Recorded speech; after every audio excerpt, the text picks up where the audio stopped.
सबको जय मसीह की। एक बार फिर से आपके सम्मुख मुझे परमेश्वर की उपस्थिति में प्रस्तुत होने के लिए परमेश्वर ने मौका दिया, उसके लिए मैं परमेश्वर को बहुत बहुत धन्यवाद देती हूँ। और चलिए फिर से कुछ एक छोटी सी चीज़ स्टार्ट करते हैं अपन, जो जीवन के लिए एक बहुत बड़ा प्रतिफल होगा, उसके लिए हम ये काम करेंगे। और आपको मैं बता दूं, जैसे कि मैंने एक वीडियो में बोला था कि अगर यदि आपको वचन याद करने नहीं आ रहा तो वो तरीका भी मैं आपको बताऊंगी। तो उसके ऊपर मैं आज का ये वीडियो बना रही हूँ कि आप वचन कैसे याद कर सकते हैं और बहुत सारे वचन कैसे याद कर सकते हैं।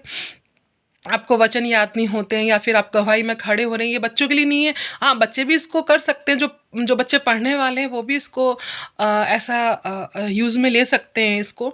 और बड़ों के लिए भी है कि जब भी वचन जब खड़े होते हैं, कभी गवाही देना है या फिर आपको अचानक बोल दिया गया कि तुम मैसेज दो, तो भी आपके पास होना चाहिए। आप किसी से बात कर रहे हो तो, क्योंकि देखो सीधी सी बात है, आप मसीह को मानने वाले हो, मसीह में बढ़ रहे हो, आप बाइबल है आपके पास, बाइबल पढ़ते हो, तो आपको वचन भी याद होना बहुत ज़रूरी है। और वचन याद होना इसलिए भी ज़रूरी है कि शैतान को भी वचन पता है, ठीक है ना।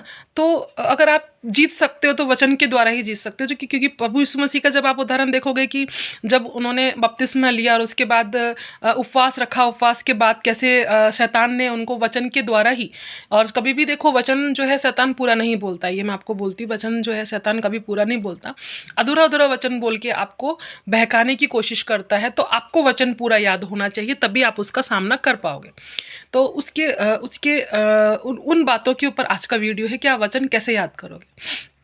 तो सबसे पहले तो मैं आपको एक ही बोलूँगी कि आप सबसे पहले प्रार्थना कीजिएगा। सबसे पहले प्रार्थना कीजिएगा कि परमेश्वर, मुझे वचन याद करना, तेरा वचन, तेरा जीवता वचन मुझे याद होने के लिए आप मेरी सहायता करो। तो आप अच्छे से बैठ के आप अपने परमेश्वर से प्रार्थना कीजिएगा कि आपको वचन याद हो। पहली चीज़ तो यही कि आप प्रार्थना कीजिए। बिना प्रार्थना के कुछ भी नहीं करना कभी भी। आप कुछ भी करते हैं ना, प्रार्थना करके कीजिए। आपका जीवन आपकी प्रार्थना का होना चाहिए। जैसे कि मैंने एक वीडियो में बोला कि आप प्रार्थना करने लग जाइए। आप कितना कर रहे हैं मुझे नहीं पता, लेकिन मुझे इतना विश्वास है कि अगर 10 जने अगर वीडियो को देखते उसमें से अगर एक भी कर रहा है तो मेरे परमेश्वर के में मुझे बहुत खुशी है। तो मैं आपसे एक ही बात बोलूँगी कि आप जो हैं प्रार्थना पहले कीजिए। अगर कुछ भी काम कर रहे हैं, आपसे हो रहा है तो नहीं हो रहा है, तो आप प्लीज़ प्रेयर ज़रूर करना, प्रार्थना ज़रूर करना। तो उसके लिए चलते तो मेरा पहला जो पॉइंट वो यही है कि आप प्रार्थना कीजिए। प्रार्थना करके ही आप जो है आगे अपना काम कीजिएगा। आप जब भी बाइबल खोलते हैं, आपको लगता है कि मुझे कौन सा वचन याद करना है, क्या करना है, तो आप सबसे पहले प्रार्थना कीजिए। और उसके बाद में मैं आपसे यही कहूँगी कि अगर आप अपनी डायरी ले लें, अपने पास में एक नोटबुक ज़रूर रखें। आपकी पर्सनल नोटबुक एक होना चाहिए, वो आप अपने पास में ज़रूर रखिए। और उसके अंदर सबसे पहले वचन याद करने से पहले मैं दूसरों को जो बोलती हूँ वही मैं आपको बोलूँगी, और जो मैंने किया है वही मैं आपको बोलूँगी। मेरे को भी पहले था कि मैं वचन बहुत सारे याद करूँ, ये वो। मैं जब स्टार्टिंग में जब ज़्यादा परमेश्वर में मैं बढ़ने लग गई थी तो मुझे वचन याद करने का था, पर मुझे वचन याद नहीं होते थे। मैं झूठ नहीं बोलूँगी, मुझे वचन याद नहीं होते थे। तो मैंने प्रेयर किया कि परमेश्वर मुझे वचन याद नहीं होते हैं, मैं क्या करूं। होता है तो आधा वचन याद होता है, आधा मुझे समझ में नहीं आता कि मैं कैसे पूरा का पूरा वचन याद करूं। तो इस तरह से था। फिर एक बार मेरी लाइफ में थोड़ा सा ये हुआ कि एक बार मेरे चर्च के अंदर कुछ कंपटीशन था, जिसके अंदर कि मुझे जो है उसमें जो वर्सेस कंपटीशन था और मुझे वचन याद नहीं थे। लेकिन मुझे डर था कि जो मेरे सामने जो हैं वो ज़्यादा मुझसे जानते हैं, ज़्यादा मुझसे बहुत ज़्यादा आगे हैं वो परमेश्वर में, और मैं कैसे याद करूँगी। तो मैं एकदम निराश हो गई थी कि मैं क्या करूँ। तो एक बार जब पास्टर अंकल घर पे आए उन्हीं दिनों में, तो मैंने उनको बोला, मेरे पास्टर जी को, कि पास्टर जी मेरे को वचन याद नहीं हो रहे, मेरा कॉम्पिटिशन है ये वो। तो पास्टर जी ने मुझे सारी बातें सुनने के बाद एक बात बोली कि मार्था, कभी कॉम्पिटिशन में जीतने के लिए वचन याद मत करना, तुम अपनी आत्मिक ग्रोथ बढ़ने के लिए ज़रूर वचन याद करना। तो वो बात मेरे दिल को छू गई कि नहीं, मुझे कंपटीशन के लिए नहीं, मुझे मेरे लिए याद करना है, कि मुझे याद करना है, क्योंकि मुझे वचन याद होना चाहिए। तो उसके लिए मैंने यही किया। सबसे पहले तो मैंने प्रार्थना किया परमेश्वर से कि मुझे नहीं पता प्यारे पिता कि मैं कैसे करूं, लेकिन आप मेरे साथ रहिए। दूसरा जो मैंने किया वो ये है कि उस वचन को मैंने समझा। और उससे भी पहले मैं आपको एक और बात बताती हूँ। सबसे पहले प्रार्थना करना, उसके बाद आपको बाइबल की बुक्स लर्न होना चाहिए। बुक्स की जैसे किताबें, जैसे इसमें 66 बुक्स है, जेनेसिस से लेके उत्पत्ति से लेके प्रकाशित वाक्य तक। इसके अंदर न्यू टेस्टमेंट और ओल्ड टेस्टमेंट, जो पुराना बुक है, जो पुरानी बाइबल है, नई न्यू जो नया नियम है, पुराना नियम, ये दोनों मिलाकर इसमें 66 बुक्स है, ठीक है ना। तो ये जो दोनों 66 जो बुक्स हैं, 66 जो 66 बुक्स हैं, ये तुम्हें बुक्स के नेम तुम्हें सबसे पहले याद होना चाहिए। अगर आपको बुक्स के नाम नहीं पता तो बाइबल खोलने में भी आपको प्रॉब्लम आएगी। जब भी कभी चर्च के अंदर अगर पास्टर प्रीचिंग कर रहे हैं या फिर कहीं आप ऐसी जगह पे हो जहाँ पे आप संगति में नहीं हो, तो बाइबल आप खोलोगे तो कौन सा वचन कहाँ पे, आपको ऐसे नहीं। सबसे पहले आप एक ही काम कीजिए कि आप किताबों के नाम याद कीजिए। अब किताबों के नाम कैसे याद करने, इसका वीडियो मैं अलग ज़रूर दूंगी मैं आपको, ठीक है ना। तो अभी हम चल रहे हैं, क्योंकि वो टॉपिक अलग हो जाएगा, तो अभी हम चल रहे हैं वचन याद करने के लिए। तो अभी मैं इसी टॉपिक में रहूँगी कि वचन कैसे याद करना है। उसमें ही मैंने आपको बताया कि आपको बुक्स याद करनी है, ठीक है। तो बुक्स याद करना बहुत ज़रूरी है। उसके बाद आता है कि वचन को समझना।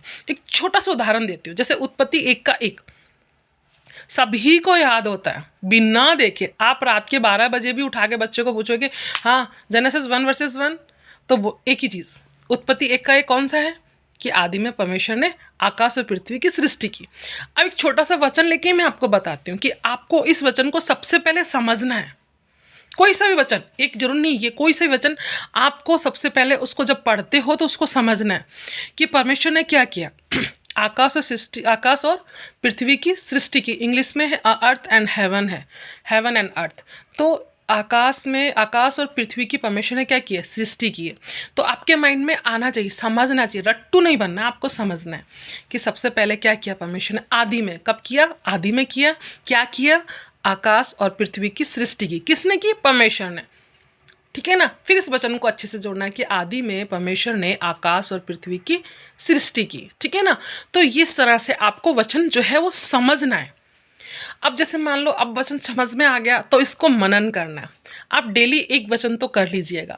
आप सुबह उठते हैं, आपका रूटीन होगा, अगर नहीं भी है तो ज़रूर कर लीजिए कि सबसे पहले सुबह आप अपनी पर्सनल प्रार्थना ज़रूर कीजिएगा, आपकी फैमिली प्रेयर ज़रूर कीजिएगा, और एक वचन उसी टाइम आप लेके ज़रूर कर लेना। मैंने जो वचन किए थे वो इस तरह से किए थे, मैंने सीक्वेंस में किए थे।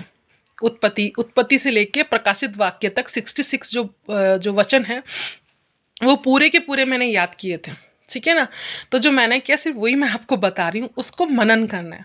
मनन करने के लिए मैंने क्या किया, जैसे कि मैंने एक वचन याद किया और उसके बाद में उस वचन पे मैंने सोचा, और मैंने क्या किया, मैं जैसे मेरा जो टाइम मोस्टली किचन में जाता है, रियली मेरा मोस्टली टाइम जो है ना, मैं ज़्यादा जो टाइम है ना जो है वो किचन के अंदर रहता है। और किचन में मैंने क्या किया, एक क्या बोलते पेपर लिया और उसके ऊपर मैंने सारे वचन, मैंने जेनेसिस से लेकर और टोटल जितने भी हैं अभी भी मेरे पास में, मैं आपको दिखाऊंगी। देखिए आपको ज़रूर मैं एक मेरा इस छोटा सा बताऊंगी। ये देखिए अभी भी मैंने इस तरह से लिख के रख रखा है, ये देखो आपको यहाँ पे सब कुछ मिलेगा, जेनेसिस से लेकर प्रकाशित वाक्य तक टोटल आपको सारे वर्सेस मिलेंगे।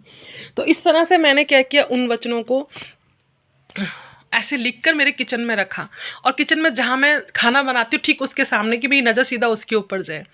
और मैंने यही किया, उन वचनों को जब भी मेरे को, मैं उसको देखती वो वचन मेरे को, और मैं ऐसे नहीं कि पूरा वचन लिखती थी, नहीं, मैंने जैसे किया कि उत्पत्ति और 1 का 1, फिर मैं सोचती थी उसमें लिखा क्या है, क्योंकि मैंने पढ़ा है, फिर मैं उस पर ध्यान देती कि हाँ उसमें ये लिखा है, ठीक है। और फिर जब मेरा हो गया कि नहीं मुझे नहीं पता, तो मैंने फिर बाद में जब भी मेरे को टाइम मिला मैंने बाइबल खोला और उसको देखा कि हाँ ये वचन ठीक है, ठीक है। तो इस तरह से आपको करना है। दूसरा आपको करना है कि जैसे कि मैंने बताया कि मनन करना है और लिखना। उसको मनन करना, जब आपने, अब जैसे मानो कि आपको याद हो गया तो आप लिख ज़रूर लीजिएगा उसको कहीं भी, आपकी डायरी, मैंने जैसे बोला आप अपने पास डायरी तो अपनी पर्सनल पक्का रखिए।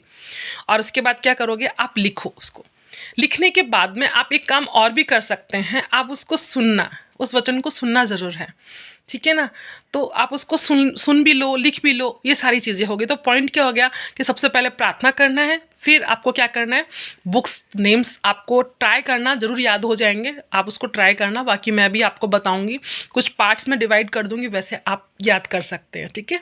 और उसको क्या करना है, वचन को समझना है, उस पर मनन करना है, फिर उसको लिखना है, और फिर उसके लिखने के बाद आप चाहो तो सुन भी सकते हो उस वचन को। आप सुनने के लिए आजकल मोबाइल सबके पास है, आप अपनी वॉइस देख कर और रिकॉर्ड कर लीजिए और फिर उसको सुन लीजिए, ठीक है ना। तो ये छोटी सी चीज़ें थी जो अब हम लोगों को करना है, वचन याद करना है। एक छोटा सा टिप्स है आपके लिए जो मैंने किया है। और सच पूछिए तो उस दिन कोई बड़ा कंपटीशन नहीं था, और जब मैं खड़ी हुई मेरे को सच में एक 1 बाय 1 जो मेरे बुक्स ने जो लर्न कर रखे थे मैंने उसके अकॉर्डिंग ही मैंने उत्पत्ति है तो उत्पत्ति का मैंने पहले जैसे जरूरी मैंने उत्पत्ति का एक नहीं बोला था, मेरे वचन अलग थे, ठीक है ना। लेकिन ये आपके लिए इजी करने के लिए मैंने बताया है कि इस तरह से आप याद कर सकते हैं। तो आप ज़रूर कीजिए, अपने आत्मिक जीवन को दिन प्रतिदिन ज़रूर बढ़ाइएगा। और मेरी छोटी सी कोशिश यही है कि आप जो है वो भी जैसे मैं बढ़ती जा रही हूँ आप ज़रूर बढ़िएगा, क्योंकि कोई ना कोई है जिसको इस बात की ज़रूरत है। हो सकता है सबको ज़रूरत नहीं है, लेकिन एक मार्था ज़रूर है कहीं ना कहीं पे। हाँ, एक मार्था ज़रूर है। मैं भी पहले बहुत सोचती थी कि कोई तो ऐसा हो जो मुझे देखे, कि मुझे ये बताए कि बेटा ऐसा करना है, बेटा ऐसा करना है। लेकिन सच पूछो तो मुझे वो मिला, परमेश्वर ने मेरे और मेरे परिवार के लिए ऐसा एक इंसान भेजा। अब कुछ भी को मैं उस परमेश्वर के दास को कभी नहीं भूल सकती, मैं कभी नहीं भूल सकती उस परमेश्वर के दास को, जो आज भी हमारे जीवन के लिए एक आशीष का कारण है। वो पास से जब से आए तब से मेरा जीवन, मेरे परिवार का जीवन परिवर्तित हुआ है। तो मेरे प्रियों, मेरे भाइयों, मेरे बहनों, मेरे को सुनने वाले सभी लोगों को मैं आपको एक बात ज़रूर बता दूं, आप ये नहीं बोल सकते कि आप बहुत सक्सेसफुल हैं। नहीं, ज़िंदगी में जो है एक ज़रूरत ज़रूर होती है कि मुझे कोई तो इस तरह से राह दिखा दे। तो बस मेरी कोशिश यही है, आत्मिक जीवन में बढ़ते रहिए। परमेश्वर का आगमन बहुत नज़दीक है और उसमें सबको जाना है। जाएगा वही जिसने, परमेश्वर ने अपनी डायरी में जिसका नाम लिख रखा, एक लिस्ट है उसमें, उस लिस्ट में प्रभु ने ज़रूर नाम लिखा। लेकिन हम लोग कोशिश करना है, हमारी जीभ को कंट्रोल करना है और हमें दिन पर दिन एक एक चीज़ पे हम लोगों को वर्क करना है। जैसे मेरा पिछला वीडियो था कि जीभ पे कंट्रोल करना है, ऐसे मैं आगे और वीडियो दूंगी। और प्लीज़ आप मुझ पे नहीं, मेरे प्रभु पे ज़रूर बिलीव कीजिए कि आप पे वो काम करेगा। तो इन्हीं सारी बातों के साथ एक ऐसी मार्था को जिसको ज़रूरत है ये वचन, उसको ज़रूर मिले, यही मेरी प्रार्थना है परमेश्वर से। तो आप सब आत्मिक जीवन में बढ़ते रहिए। जय मसीह की।